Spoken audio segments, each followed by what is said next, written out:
पूरी दुनिया सांस रोके देख रही है।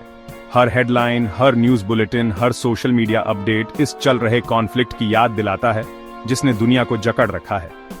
टेंशन साफ दिख रही है और अनसर्टेनिटी बहुत ज्यादा है। दुनिया के हर कोने से हर तरह के लोग अपनी चिंता और समाधान की उम्मीद में एक साथ हैं। यूक्रेन का कॉन्फ्लिक्ट जो अब तीसरे साल में है, पीस की कमजोरी की एक बड़ी याद दिलाता है। जो एक रीजनल डिस्प्यूट के रूप में शुरू हुआ था, वो अब एक फुल ब्लोन वॉर में बदल गया है, जिसमें दुनिया भर के देश शामिल हैं। यूक्रेन के कभी बस्टलिंग सिटीज अब खंडहर में हैं, जो लगातार बॉम्बार्डमेंट और भयंकर लड़ाइयों का प्रमाण है।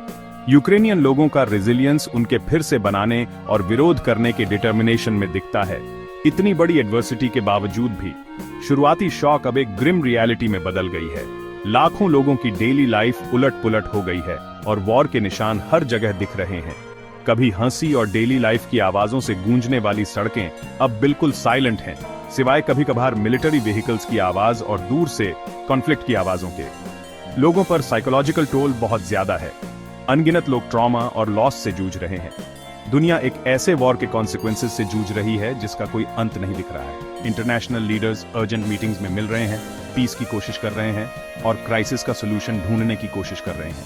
जियोपॉलिटिकल लैंडस्केप पूरी तरह से बदल गया है। अलायंसेस की परीक्षा हो रही है और शिफ्टिंग डायनामिक्स के जवाब में नई पार्टनरशिप्स बन रही है। ग्लोबल इकोनॉमी ने भी इंपैक्ट महसूस किया है। मार्केट्स इंस्टेबिलिटी और अनसर्टेनिटी पर रिएक्ट कर रहे हैं। इस कॉन्फ्लिक्ट ने ग्लोबल ऑर्डर में फॉल्ट लाइंस को एक्सपोज कर दिया है। लॉन्ग स्टैंडिंग ट्रीटीज और अग्रीमेंट्स की जांच की जा रही है और पावर के बैलेंस को चैलेंज किया जा रहा है। इंटरनेशनल ऑर्गेनाइजेशंस जैसे यूनाइटेड नेशंस और नेटो का रोल इंटेंस स्क्रूटनी में आ गया है, क्योंकि वे सिचुएशन की कॉम्प्लेक्सिटीज से निपट रहे हैं। स्टेक्स बहुत ज्यादा हैं और आगे एस्केलेशन की संभावना हमेशा बनी रहती है। इसने अलायंसेस की परीक्षा ली है और दुनिया को एक नए कोल्ड वॉर के कगार पर धकेल दिया है। दोनों तरफ से रेटरिक और ज्यादा हॉस्टाइल हो गई है और एक बड़े और विनाशकारी कॉन्फ्लिक्ट का खतरा मंडरा रहा है। पास्ट ग्लोबल कॉन्फ्लिक्ट्स की यादें पोटेंशियल कॉन्सिक्वेंसेस की एक सोबरिंग रिमाइंडर हैं और दुनिया डर और उम्मीद के मिश्रण से देख रही है। स्टेक्स इससे ज्यादा हाई नहीं हो सकते। वर्ल्ड लीडर्स द्वारा लिया गया हर डिसीजन बहुत ज्यादा वेट रखता है, जिसमें पीस लाने या दुनिया को और केओस में धकेलने की पोटेंशियल है। डिप्लोमैटिक एफर्ट्स इंटेंस हैं। निगोशिएटर्स 24 घंटे काम कर रहे हैं ताकि कॉमन ग्राउंड मिल सके और आगे ब्लडशेड को रोका जा सके। दुनिया की नजरें इन हाई स्टेक्स मीटिंग्स पर हैं, एक ब्रेक थ्रू की उम्मीद में। इसके मूल में यह ह्यूमन सफरिंग की कहानी है। कॉन्फ्लिक्ट की असली कीमत डिसरप्टेड लाइव्स और स्टोलन फ्यूचर्स में मापी जाती है। फैमिलीज बिखर गए हैं और कम्युनिटीज टूट गए हैं। ह्यूमैनिटेरियन क्राइसिस बहुत बड़ी है। लाखों लोगों को एड और सपोर्ट की जरूरत है। प्रभावित लोगों का रेजिलियंस और स्ट्रेंथ ह्यूमन स्पिरिट का प्रमाण है, लेकिन असिस्टेंस की जरूरत बहुत ज्यादा है। लाखों लोग अपने घरों से डिस्प्लेस्ड हो गए हैं। रेफ्यूजी क्राइसिस अभूतपूर्व लेवल्स पर पहुंच गया है। अनगिनत लोग नेबरिंग कंट्रीज और उसके बाहर सेफ्टी और शेल्टर ढूंढ रहे हैं। जर्नी खतरनाक है और कैंप्स में कंडीशंस अक्सर हार्श होती हैं। फिर भी हार्डशिप के बीच होप और सॉलिडारिटी की कहानियां हैं, क्योंकि कम्युनिटीज एक दूसरे को सपोर्ट करने के लिए साथ आते हैं। हजारों लोगों ने अपनी जान गंवा दी है। कॉन्फ्लिक्ट का टोल सिर्फ नंबर्स में नहीं, बल्कि लॉस और ग्रीफ की पर्सनल स्टोरीज में मापा जाता है। खोई हुई हर लाइफ एक ट्रेजेडी है और कलेक्टिव मॉर्निंग वॉर की कीमत की एक मार्मिक याद दिलाता है। मेमोरियल्स और ग्रेव साइट्स उन लाइव्स का सॉलेम टेस्टमेंट हैं जो शॉर्ट हो गईं और उन फैमिलीज का जो पीछे रह गए। दुनिया एक ह्यूमैनिटेरियन कैटास्ट्रोफी की गवाह है। एड ऑर्गेनाइजेशंस रिलीफ देने के लिए टायरलेसली काम कर रही हैं, लेकिन क्राइसिस का स्केल बहुत ज्यादा है। मेडिकल फैसिलिटीज अपनी लिमिट्स तक स्ट्रेच्ड हैं और फूड, वाटर और शेल्टर की जरूरत बहुत ज्यादा है। इंटरनेशनल कम्युनिटी को कंपैशन और अर्जेंसी के साथ रिस्पॉन्ड करने के लिए कहा जाता है, ताकि सफरिंग को कम किया जा सके और रिकवरी एफर्ट्स को सपोर्ट किया जा सके। यह यूक्रेन रशिया वॉर है, मई 2025। जैसे जैसे कॉन्फ्लिक्ट अनफोल्ड हो रहा है, दुनिया एज पर बनी हुई है, एक रेजोल्यूशन और सफरिंग के अंत की उम्मीद में। इस वॉर से लर्नड लेसन्स इंटरनेशनल रिलेशंस और पीस की क्वेस्ट के फ्यूचर को शेप करेंगी। ह्यूमन स्पिरिट का रेजिलियंस, डिप्लोमेसी का इंपॉर्टेंस और ग्लोबल सॉलिडारिटी की जरूरत पहले से कहीं ज्यादा एविडेंट है। पूर्वी यूक्रेन में लड़ाई अब भी बहुत जोरों पर है। चारों तरफ बर्बादी ही बर्बादी दिख रही है। टूटे हुए मकान और खाई युद्ध की गवाही दे रहे हैं। यूक्रेन के सैनिक हिम्मत से अपने मोर्चे संभाले हुए हैं। मिलिट्री गाड़ियां लगातार आगे बढ़ा रही हैं, जो युद्ध की बेरहमी दिखाता है। दोनों तरफ से बहुत जोरदार लड़ाई हो रही है। तोपों की आवाज गूंज रही है और सैनिक आमने सामने की लड़ाई लड़ रहे हैं। युद्ध के मैदान में भारी नुकसान हो रहा है। यह युद्ध अब किसकी हिम्मत ज्यादा है, इसका इम्तिहान बन गया है। डोनबास क्षेत्र युद्ध का केंद्र बन गया है। ये इलाका, जो संसाधनों और सामरिक महत्व से भरपूर है, अब युद्ध का मैदान है। डोनबास के शहरों में फौज का जमावड़ा है, जहां यूक्रेनी और रूसी सेनाएं कब्जे के लिए लड़ रही हैं। इस क्षेत्र का महत्व इसे युद्ध का मुख्य निशाना बनाता है। बखमुत और सेवेरोडोनेत्स्क जैसे मुख्य शहरों में भीषण लड़ाई हो रही है। शहरों में गली गली में लड़ाई हो रही है। इन शहरों पर कब्जे के लिए दोनों तरफ से जोरदार लड़ाई हो रही है। ड्रोन युद्ध का एक अहम हिस्सा बन गए हैं। युद्ध के मैदान के ऊपर ड्रोन की भिनभिनाहट गूंज रही है, जो दुश्मन की जासूसी और हमले कर रहे हैं। इन ड्रोनों ने युद्ध के तरीके को बदल दिया है।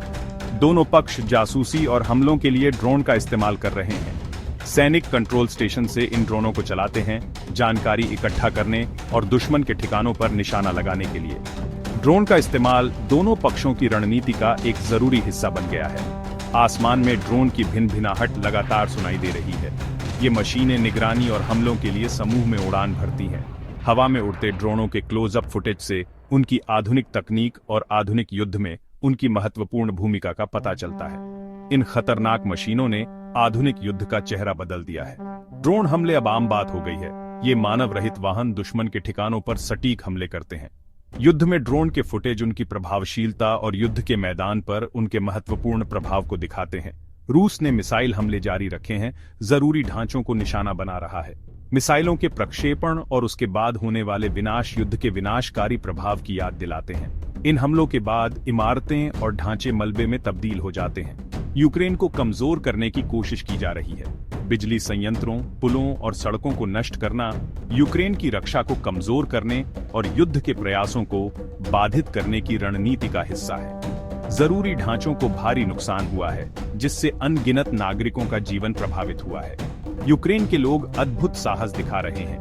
बर्बादी और मुश्किलों के बावजूद यूक्रेन के लोगों का हौसला नहीं टूटा है। समुदाय एक दूसरे के सहयोग से फिर से निर्माण कर रहे हैं। युद्ध की चुनौतियों से उबरने का उनका दृढ़ संकल्प उनकी ताकत और एकता का प्रमाण है। यूक्रेन रशिया युद्ध भविष्य के युद्ध की एक झलक दिखाता है। ये लड़ाई सिर्फ जमीन या राजनीति की नहीं है। ये दिखाता है कि कैसे नई तकनीक युद्ध के मैदान को बदल रही है। इस्तेमाल हो रहे हथियार और तरीके याद दिलाते हैं कि युद्ध का स्वरूप तेजी से बदल रहा है। नई तकनीकें बहुत अहम भूमिका निभा रही हैं। निगरानी प्रणालियों से लेकर संचार उपकरणों तक हर जगह तकनीक का असर दिख रहा है। ये तरक्की सिर्फ सैनिकों की क्षमता ही नहीं बढ़ा रही, बल्कि युद्ध के तरीके भी बदल रही है। ड्रोन युद्ध पहले जैसा कभी नहीं था। ड्रोन अब सिर्फ देखने के लिए नहीं है, ये खतरनाक हथियार बन गए हैं जो सटीक निशाना लगा सकते हैं।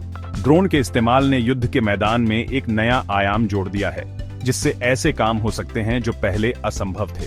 दोनों पक्ष तेजी से आधुनिक ड्रोन तैनात कर रहे हैं। खतरनाक हथियारों से लैस ये ड्रोन सटीक निशाना लगा सकते हैं। बिना किसी की जान जोखिम में डाले दूर से हमला करने की क्षमता आधुनिक युद्ध में बड़ा बदलाव है। दुश्मन की सीमा के पीछे तक हमला करने में सक्षम ड्रोन का इस्तेमाल आपूर्ति लाइनों को बाधित करने, जरूरी ढांचे को नष्ट करने और दुश्मन के बीच अराजकता फैलाने के लिए किया जा रहा है। ये जानना कि एक अनदेखा दुश्मन कभी भी हमला कर सकता है, इसका मनोवैज्ञानिक प्रभाव बहुत गहरा होता है। आर्टिफिशियल इंटेलिजेंस भी युद्ध के मैदान को बदल रहा है। एआई सिस्टम का इस्तेमाल बड़ी मात्रा में डेटा का विश्लेषण करने, दुश्मन की गतिविधियों का अनुमान लगाने और तुरंत फैसले लेने के लिए किया जा रहा है। ऑटोमेशन और इंटेलिजेंस का ये स्तर कमांडरों को अभूतपूर्व जानकारी और युद्ध के मैदान पर नियंत्रण दे रहा है। ऑटोनोमस ड्रोन अब हकीकत हैं। ये स्वसंचालित मशीनें सीधे मानव नियंत्रण के बिना मिशन को अंजाम दे सकती हैं, जिससे वे बहुत कुशल और प्रभावी हो जाती हैं। स्वतंत्र रूप से काम करने की क्षमता अधिक जटिल और समन्वित हमलों की अनुमति देती है। ये बुद्धिमान मशीनें कम से कम मानवीय हस्तक्षेप से लक्ष्यों की पहचान कर सकती हैं और उन पर हमला कर सकती हैं। वे उन्नत सेंसर और एल्गोरिदम से लैस हैं जो उन्हें दोस्त और दुश्मन के बीच अंतर करने में सक्षम बनाते हैं, जिससे नुकसान का जोखिम कम होता है। युद्ध के भविष्य के बारे में नैतिक चिंताएं पैदा कर रहा है। युद्ध में एआई और स्वायत्त प्रणालियों का उपयोग महत्वपूर्ण नैतिक सवाल खड़े करता है। दुरुपयोग की संभावना और जवाबदेही की कमी प्रमुख मुद्दे हैं जिन पर ध्यान देने की आवश्यकता है। साइबर युद्ध एक और अदृश्य युद्ध का मैदान है। इस डिजिटल युग में लड़ाई सिर्फ जमीन पर नहीं बल्कि साइबर स्पेस में भी है। साइबर हमले सैन्य प्रणालियों को पंगु बना सकते हैं, संचार बाधित कर सकते हैं और यहाँ तक कि जनता की राय को भी प्रभावित कर सकते हैं। दोनों पक्ष परिष्कृत साइबर हमलों में शामिल हैं। महत्वपूर्ण बुनियादी ढांचे को निशाना बनाना, संचार बाधित करना और अराजकता और भ्रम फैलाना। कंप्यूटर स्क्रीन के पीछे से हमला करने की क्षमता आधुनिक युद्ध में जटिलता की एक नई परत जोड़ती है। जैसे जैसे तकनीक आगे बढ़ती रहेगी, युद्ध का स्वरूप निस्संदेह विकसित होगा, जिससे अग्रिम पंक्ति में मौजूद लोगों के लिए नई चुनौतियां और अवसर पैदा होंगे। इतनी तबाही के बीच कुछ उम्मीद की किरणें भी हैं। सीज फायर टॉक्स हो रही हैं, इंटरनेशनल एक्टर्स मीडिएट कर रहे हैं, डिप्लोमेटिक सॉल्यूशन ढूंढ रहे हैं, खून खराबे से निकलने का रास्ता। प्रोग्रेस बहुत धीरे और मुश्किल से हो रहा है। दोनों तरफ बहुत अविश्वास है, टॉक्स बहुत फ्रैजाइल हैं। दोनों एक दूसरे पर सीज फायर तोड़ने का इल्जाम लगा रहे हैं। इंटरनेशनल कम्युनिटी दोनों पार्टीज से गुड फेथ में बात करने की अपील कर रही है, शांति से हल निकालने के लिए, दुख खत्म करने के लिए। पूरी दुनिया सांस रोककर एक ब्रेक थ्रू का इंतजार कर रही है। पांचवां भाग, एक बंटा हुआ विश्व, सैन्य समर्थन और बदलते गठबंधन। इस कॉन्फ्लिक्ट ने अंतरराष्ट्रीय समुदाय में गहरे डिविजन्स को एक्सपोजे कर दिया है। अमेरिका और उसके नेटो एलाइज यूक्रेन को मिलिट्री सपोर्ट देते रहेंगे, वेपन्स, इंटेलिजेंस और ट्रेनिंग सप्लाई करते रहेंगे। इस बीच रशिया को चाइना और ईरान जैसे देशों का सपोर्ट मिला है, जो इकोनॉमिक और मिलिट्री एड प्रोवाइड कर रहे हैं, एग्जिस्टिंग वर्ल्ड ऑर्डर को चैलेंज कर रहे हैं। युद्ध ने नए अलायंसेस के गठन को भी तेज कर दिया है। देश अपना पक्ष चुन रहे हैं, जियोपॉलिटिकल मैप को रिड्रॉ कर रहे हैं। इस रीअलाइनमेंट के कॉन्सिक्वेंसेस आने वाली जेनरेशंस तक महसूस किए जाएंगे। Section 6, the nuclear shadow, a looming threat. युद्ध के ऊपर परमाणु बम का साया मंडरा रहा है। रूस बार बार अपनी न्यूक्लियर पावर दिखाकर दुनिया को डरा रहा है। पूरी दुनिया इन धमकियों की निंदा कर रही है और समझा रही है कि अगर न्यूक्लियर वेपन्स इस्तेमाल हुए तो बहुत बड़ी तबाही मचेगी। स्थिति अभी भी तनावपूर्ण है। दुनिया दम साधे देख रही है कि कोई तो समझदारी दिखाए और ये लक्ष्मण रेखा ना पार हो। 7वां भाग, दुखों का समंदर, मानवता पर संकट। इस युद्ध की मानवीय कीमत बहुत भारी है। लाखों लोग अपने घरों से बेघर हो गए हैं, पड़ोसी देशों में शरण ले रहे हैं, संसाधनों पर बोझ बढ़ा रहे हैं और करुणा की सीमाओं को परख रहे हैं। संयुक्त राष्ट्र का अनुमान है कि 15,000 से ज्यादा नागरिक मारे गए हैं। असली संख्या शायद बहुत ज्यादा है, लेकिन युद्ध के बीच इसका पता लगाना नामुमकिन है। अस्पतालों और स्कूलों पर बमबारी की गई है। आम लोग घिरे हुए शहरों में फंसे हुए हैं, खाने, पानी और दवाओं की कमी का सामना कर रहे हैं। दुनिया एक मानवीय तबाही देख रही है। सेक्शन 8, आगे का रास्ता, the future of the conflict. Ukraine में जंग अभी खत्म नहीं हुई है। दोनों तरफ तैयार हैं एक लंबी लड़ाई के लिए। अभी ही इसका कोई अंत नजर नहीं आ रहा। इस जंग का दुनिया पर बहुत बड़ा असर पड़ा है। जियोपॉलिटिक्स बदल गई है, ग्लोबल एनर्जी क्राइसिस बढ़ गई है और खाने की कमी और ज्यादा गंभीर हो गई है। पूरी दुनिया इसके लॉन्ग टर्म कॉन्सिक्वेंसेस से निपट रही है। आगे का रास्ता अभी अनक्लियर है, लेकिन एक बात पक्की है, इस जंग के जख्म बहुत गहरे होंगे। भाग 9, उपसंहार। दुनिया सांसें थामे हुए। दुनिया देख रही है, इंतजार कर रही है, खून खराबे के खत्म होने की, शांति की वापसी की उम्मीद में। लेकिन युद्ध जारी है, इंसानों की बर्बादी करने की क्षमता की एक कठोर याद दिलाता है। यूक्रेन रूस युद्ध एक महाकाव्य पैमाने पर एक त्रासदी है, एक ऐसा संघर्ष जिसने पहले ही अनगिनत लोगों की जान ले ली है, लाखों लोगों को विस्थापित कर दिया है और दुनिया को कगार पर लाकर खड़ा कर दिया है। परिणाम अनिश्चित है, लेकिन एक बात तो साफ है, दुनिया अब पहले जैसी नहीं रहेगी।